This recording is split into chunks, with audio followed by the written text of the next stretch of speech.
Hello everyone, and welcome to my Build Up to Pacific Rim series of reviews. Finally started on this, but let's get started now. Now the first movie I'm going to review is a part of a trilogy of films called the Daimajin trilogy. Well, technically my review started with my reaction, it did start with my reaction to the original trailer with my Gojira review. And I am going to review all the Godzilla movies. They're going to be done in order, but I'm also going to throw in other giant monster films from other countries, as well as some that are made in the States. But anyways, let's get going. The first one I wanted to review because it's a movie that's still pretty fresh in my mind. I watched it recently. Well, not recently, but back when I got it. And it's Daimajin, or as it was referred to here in the U.S., I believe it was Majin, Monster of Terror, or something like that. Now, since I'm lazy and I don't feel like coming up with my own plot detail, I am just going to read it for you off the back of this box. This is the Blu-ray set, triple feature, looks great, but I'll get back to that in a minute. The feudal lord Hanabusa is overthrown by Chamberlain Samanosuke.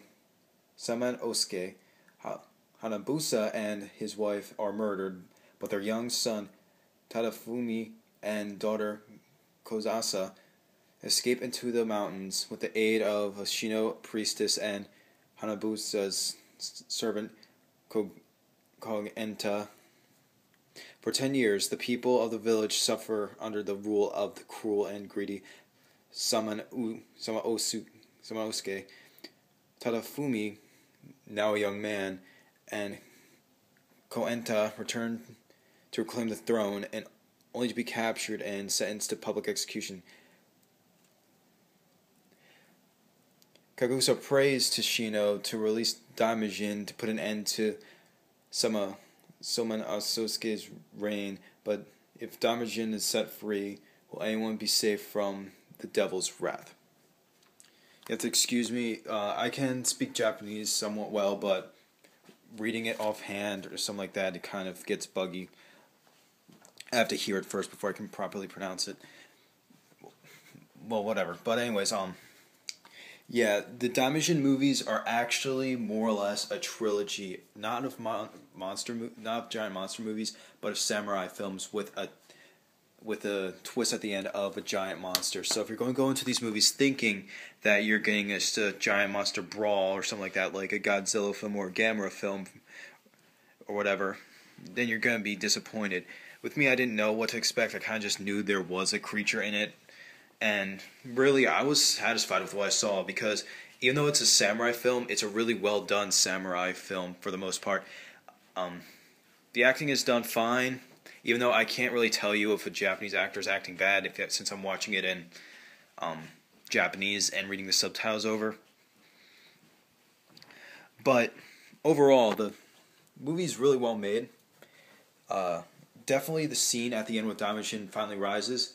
It's definitely worth your money to see that scene. And one thing I can actually say about this Blu-ray, I'm going to give this Blu-ray a quick little review in itself, is that this Blu-ray looks absolutely fantastic. It's actually one of the best looking Blu-rays I've ever seen. These movies, all three of these movies actually came out the same year. That's what we call quick. They were all released in 1966. And they look like this was made like a few years ago. That's how well they did on the Blu-ray. I gotta give props to that company.